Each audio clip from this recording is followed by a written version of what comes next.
تو یہ بریلوی مکتب فکر کی جماعت تبلیغی ایک جماعت ہے دعوت اسلامی، اور پیرلل میں دیوبند مکتب فکر کی، یہ تو جماعت بنی دعوت اسلامی 1981 میں، ایک 1926 میں جماعت بنی ہوئی ہے، یعنی آج سے تقریباً 100 سال پہلے، وہ ہے دیوبند مکتب فکر کی تبلیغی جماعت۔ اس کے بانی بھی ہیں الیاس کاندلوی صاحب، دعوت اسلامی کے بانی ہیں الیاس قادری صاحب۔ ایک اہل حدیثوں نے بھی اب بنا لی تبلیغی جماعت، اس کے بانی ہیں الیاس اسری صاحب۔ سلام علی الیاسین، وہ قرآن میں آج آیت بھی آ جائے گی، یہ تینوں ہی الیاس ہیں۔ تو اہل تشیع نے ابھی تک کوئی جماعت نہیں بنائی، ہو سکتا ہے کوئی الیاس نام کا بندہ ڈھونڈ رہے ہوں وہ، تو یہ ایک بائی چانس ہے کہ تینوں کے نام ہی الیاس ہیں، بریلوی، دیوبندی، اہل حدیث، تینوں کی جماعتوں کے جو بانی اور امیر ہیں ان کے نام جو ہیں وہ الیاس ہیں۔ تو ان کو میں ریکویسٹ کروں گا تبلیغی جماعت والوں کو بالخصوص کہ جس طرح الیاس قادری صاحب نے ہمت کی ہے اور پگڑی کا کلر چینج کیا، آپ بھی ذرا میدان میں اترے نا، اور آپ نے جو اپنی نشانیاں بنائی ہوئی ہیں ان کو چینج کریں۔ اب میں نے دیکھا جو لوگ بھی تبلیغی جماعت میں جاتے ہیں وہ فوراً سے پہلے اپنی مونچھیں صاف کر دیتے ہیں، اور وہ سمجھتے ہیں شاید یہ کوئی سنت ہے۔ سنت نہیں ہے، نبی علیہ السلام سے نہ کسی صحابی سے یہ ثابت ہے کہ انہوں نے کبھی مونچھیں صاف کی ہوں۔ تو مونچھیں پست کر کے رکھیں، یہی سنت ہے، یہی بخاری اور مسلم میں ہے کہ فطرت میں جو چیزیں ہیں ان میں مونچھیں پست کرنا ہے، داڑیاں بڑھانا ہے، مسواک کرنا ہے، ختنے کروانا ہے، یہ ساری چیزیں آئی ہیں۔ اس حوالے سے میں ریکویسٹ کروں گا ان کو کہ صحیح بخاری میں حدیث موجود ہے انٹرنیشنل نمبر کے مطابق 5888 کہ نبی صلی اللہ علیہ وآلہ وسلم نے فرمایا مونچھوں کو پست کرو۔ یہ صحیح بخاری ان کو ذرا دکھا دیجئے، 5888 صحیح بخاری کے اندر انٹرنیشنل نمبر کے مطابق یہ حدیث موجود ہے۔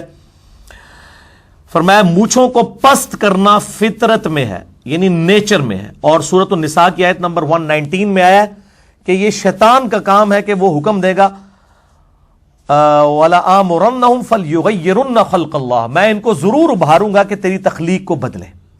داڑھی مڑانا بھی تخلیق بدلنا ہے، فطرت کو بدلنا ہے۔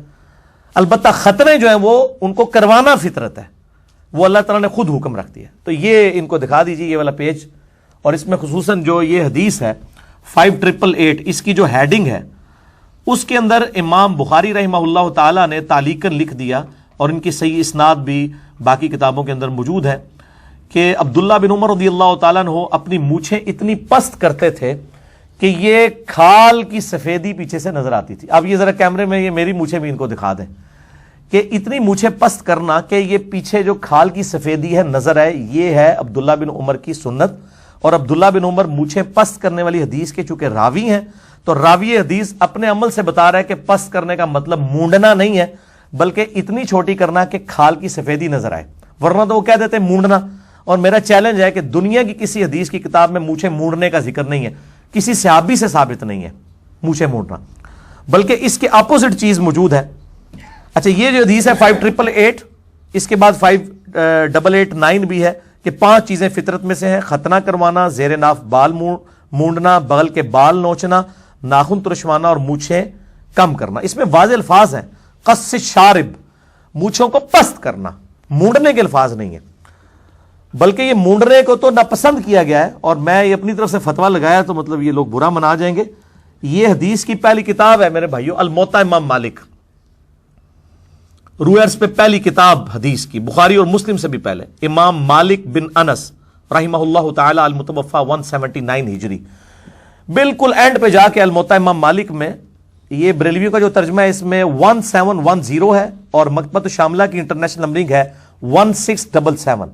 اس میں میں نے یہ انڈر لائن کیا ہوا ہے، امام مالک کی رائے باقاعدہ انڈر لائن کی ہوئی ہے کہ امام مالک رحمہ اللہ تعالی، یہ والا پیج بھی پہلے کور کریں جی، اس کا اینڈ جو میرے لیفٹ والا ہے پیج، اس کا بھی اینڈ کور کریں۔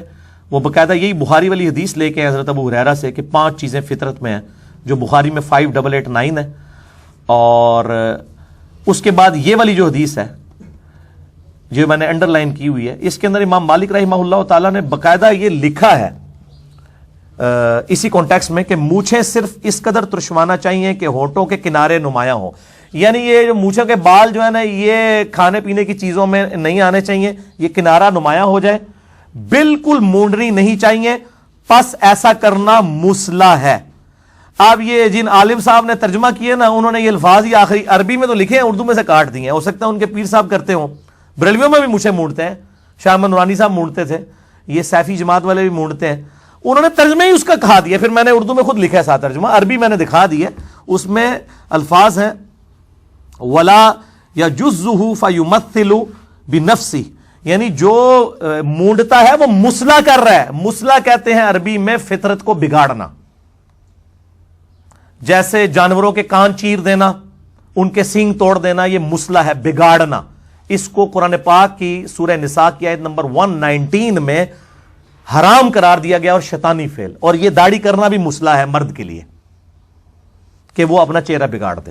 اور اسی کے تحت میں نے داڑھی کے اوپر اور مونچھوں کے اوپر اور زیر ناف بال، یہ تمام چیزیں مسئلہ نمبر 32 اور 33 میرا ریکارڈڈ ہے.